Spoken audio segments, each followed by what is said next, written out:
Hello, this is Angelia, and you are listening to or watching the podcast, Why You Do What You Do. The podcast talks about human development and psychology to maybe help you figure out a little bit more about why you do what you do. And we've been talking about end-of-life options, and we're going to take back up on that. The issue of aid in dying will become more pressing as the population ages. And as we know, our boomers are getting to the top end of those age numbers. So that's going to become an increasing problem for a while. Excuse me.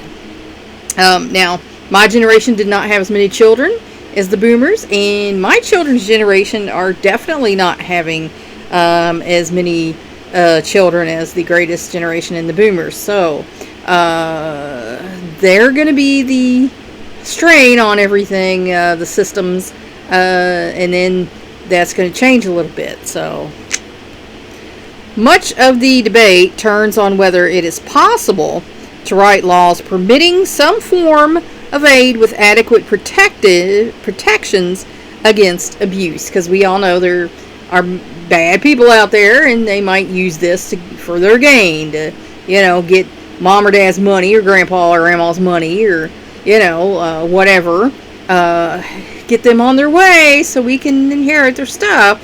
There are bad people in the world who would do things of this nature. In years to come, both the courts and the public will be forced to come to terms with that question, as increasing numbers of people claim a right to die with dignity and with help. And that's a discussion, that we hear today. People want to die with dignity. Personally, I feel like that is, a little bit, let's see, what's a nice way to put it? People are more concerned about how it looks when they're dying than the fact that they are dying, and they should, allow the family to have that time to process the fact that they are dying. And that's just how I see that. Finding meaning and purpose in life and in death. Because let's face it, like I say, if you're born, you're going to die. So, like I say, sorry if I'm the first one to tell you that, but it's a fact. Unless, we're caught up in the air at the rapture, you're going to die. The central character in Leo Tolstoy's The Death of Ivan Ilyich is racked by a fatal illness. Even greater than his physical suffering is his mental torment. And some people do. They just have mental torment about the fact that they're going to die. And, I hate seeing that. Because, like I say, it's the way of man. It's going to happen to us all. And racking your brain and torturing yourself about it is not going to change the fact. He asks himself over and over what meaning there is in his agony, and he becomes convinced that his life has been without purpose and his death will be equally pointless. That's a very negative way of thinking. That's a very, pessimistic way of thinking, because everyone's life means something to someone. At the last minute, though, he experiences a spiritual revelation, a concern for his wife and son, which gives him a final moment of integrity and enables him to conquer his terror. And like I say, everybody means something to someone. You have family, friends, people you work with, people you know, neighbors, pets, someone who loves you and you mean something to them. What Tolstoy dramatized in literature is being confirmed by research. In one study of 39 women whose average age was 76, those who saw the more purpose in life had the least fear of death. And that's generally true. Most of the time, people who are living a very full life are not afraid of death. It's the people who, have maybe not lived so fully who see that as a scary, oh no, I haven't had time to do the things I wanted to do, and, now what? Conversely, according to Kubler-Ross, facing the reality of death is a key to living a meaningful life. Because, if you know there's going to be an end, then you want to get these things done before the end is there. It is the denial of death that is partially responsible for people's living empty, purposeless lives. For when you live as if you will live forever, it becomes too easy to postpone the things you know that you must do. If you live like you got forever, then you might just not bother doing anything because, you got all the time in the world and, you're not going to die. And that's kind of the teenager way of looking at things. Because, adults know, we're going to. And, you should be living your best life. That's what's right for you and everyone else. In contrast, when you fully understand that each day you awaken could be the last you have, you take the time that day to grow, to become more of who you really are, to reach out to other human beings. And that is what you should be doing. There are people who that's not for them, and that's a shame, because then they're only, making their life less of what it could be. Reviewing a life. In Charles Dickens' A Christmas Carol, Scrooge changes his greedy, heartless ways after seeing ghostly visions of his past, his present, and his future death. And we've all seen, hopefully everyone has seen The Christmas Carol in one version or another of them.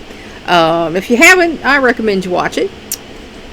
In Akira Kurosawa's film Ikiru, or To Live, a petty bureaucrat who discovers that he is dying of cancer looks back over the emptiness of his life and, in a final burst of energy, creates a meaningful legacy by pushing through a project for a children's park, which he has previously blocked. So he realizes at the end that there is something more important than him. And there's a lot of bureaucrats nowadays who could do to realize that it's not all about you.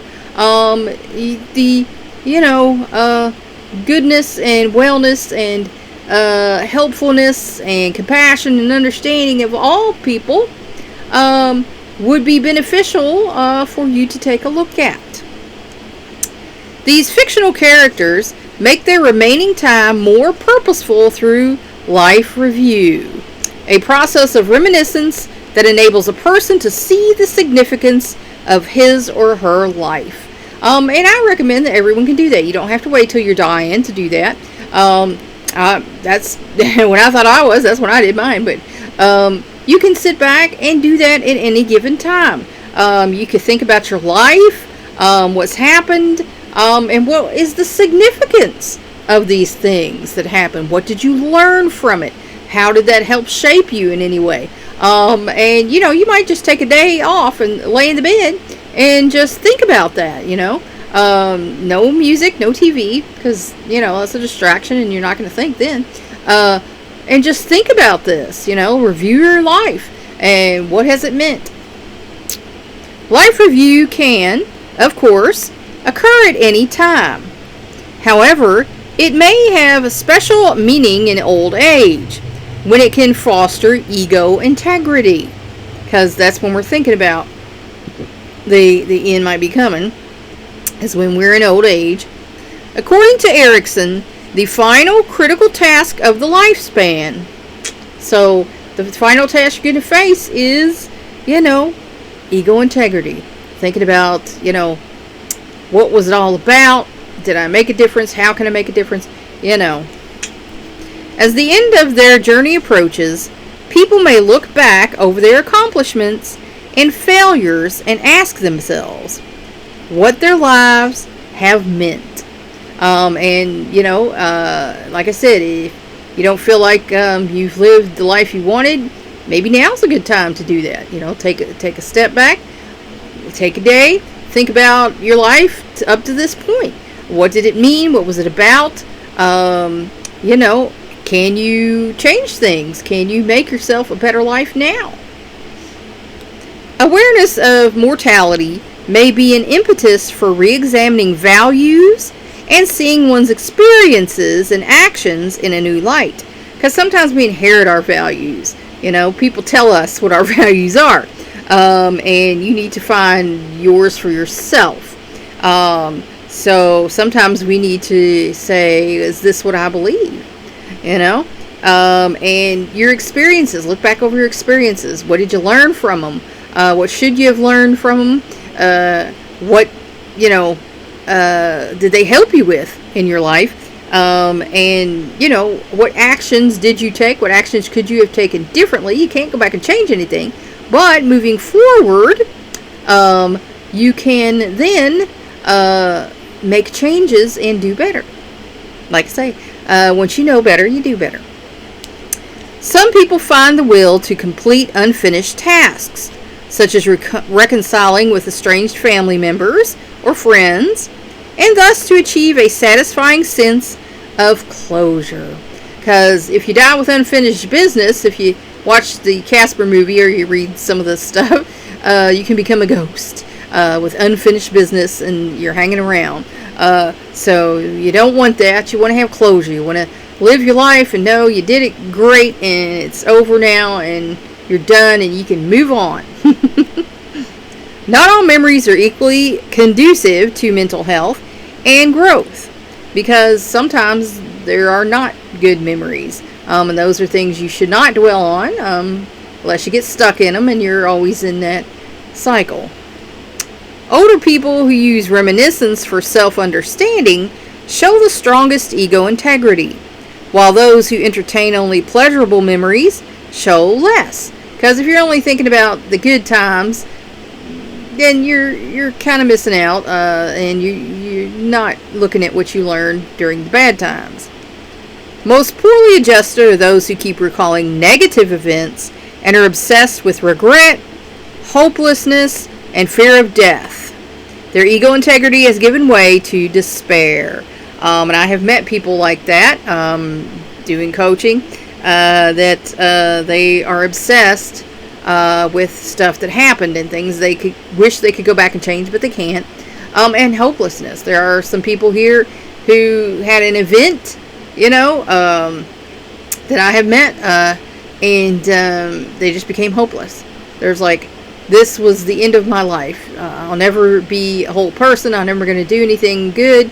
I can't get over this. And if that's what you believe, then that's a self-fulfilling prophecy.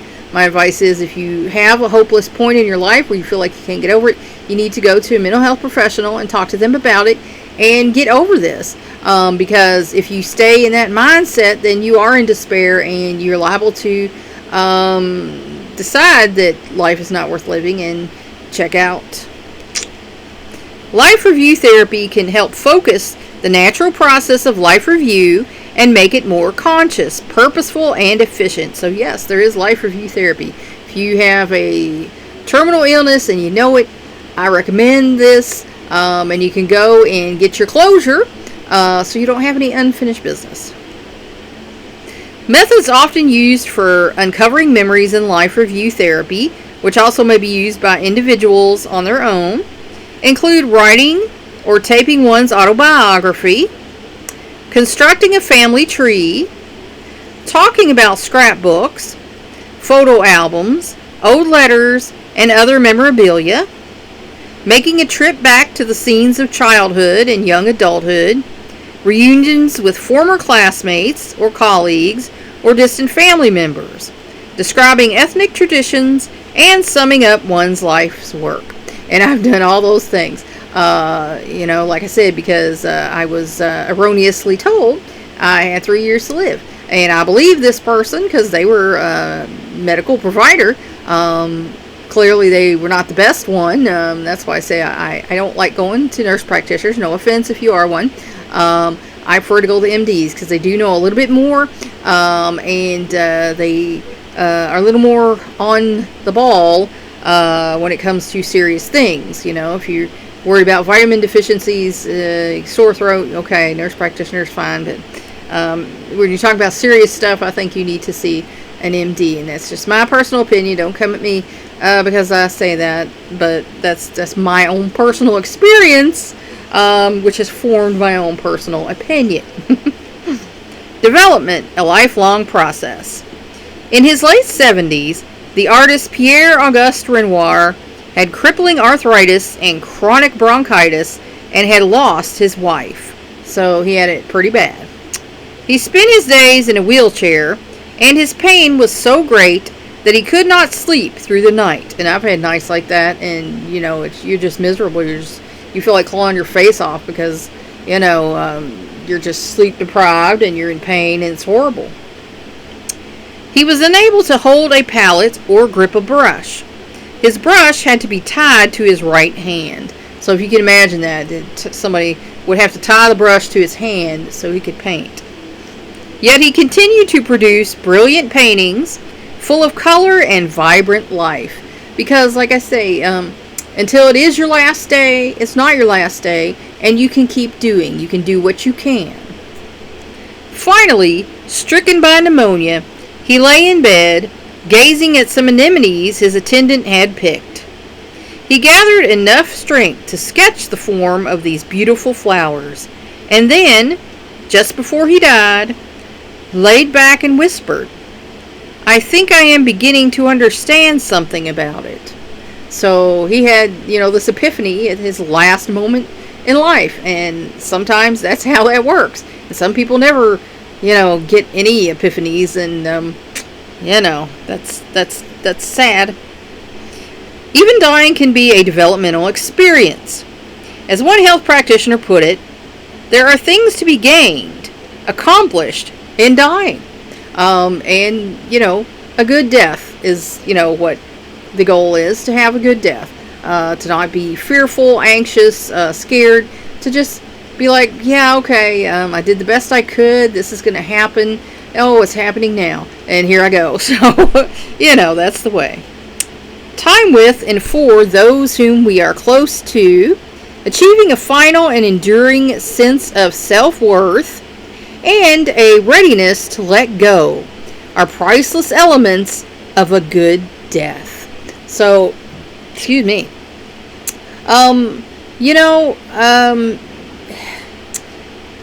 If you're going, you should take time to be with those who, you are close to. It's not for you, it's for them. So they can let go, and so you can remember them when you move on. And, that's an important thing. There are some people who shut themselves up in their house, and they just don't want to see anyone or deal with anyone. And that's, a negative scenario, because, these people could be helping you, providing you with enrichment for your life, what life you got left. So you really only hurt yourself and the people that you're close to when you do that.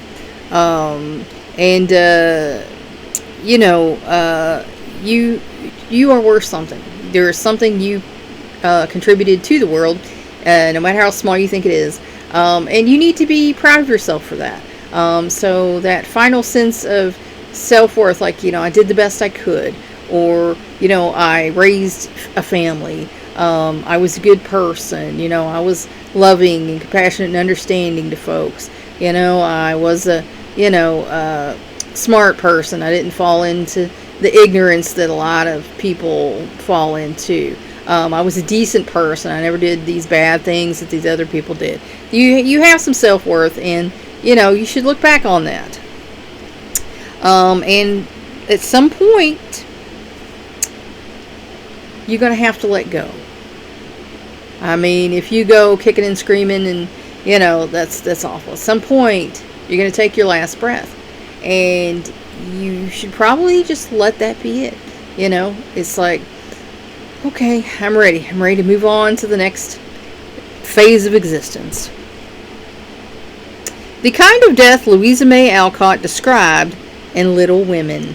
And if you remember back when we were talking about that, the sister died peacefully. And that's what you want, to be an acceptance of the fact that this is happening.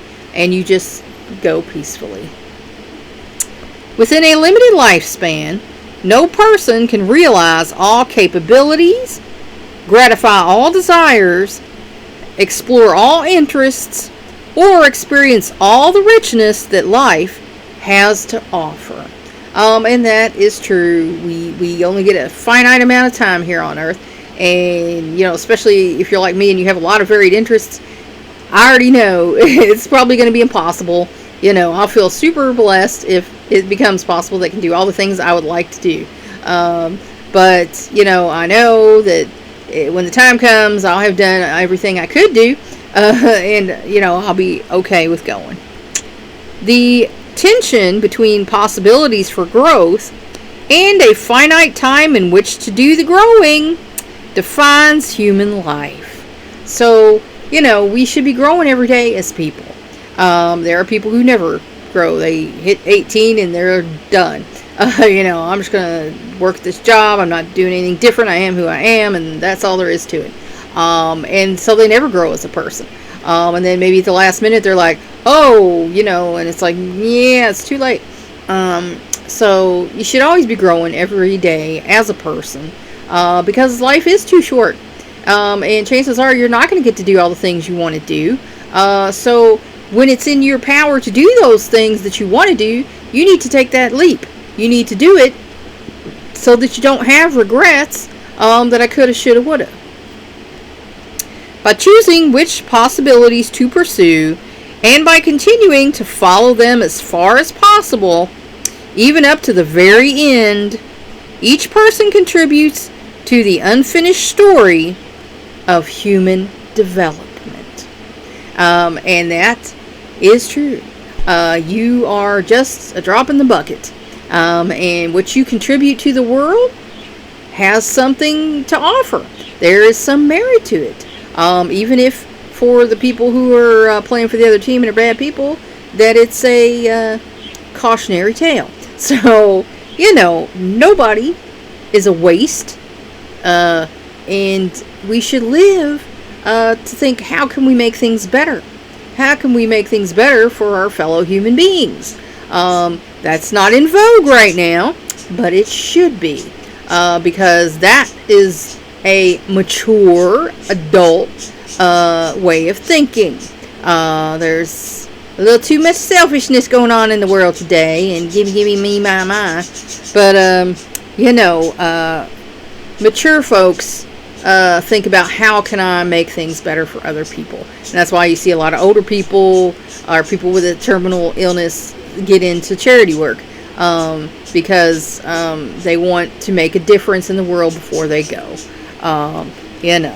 So, I'm going to leave you there for today. And I hope that helped you figure out maybe a little bit more about why you do what you do. Thanks for watching or listening. Please like and share this educational program so we can spread it around the world.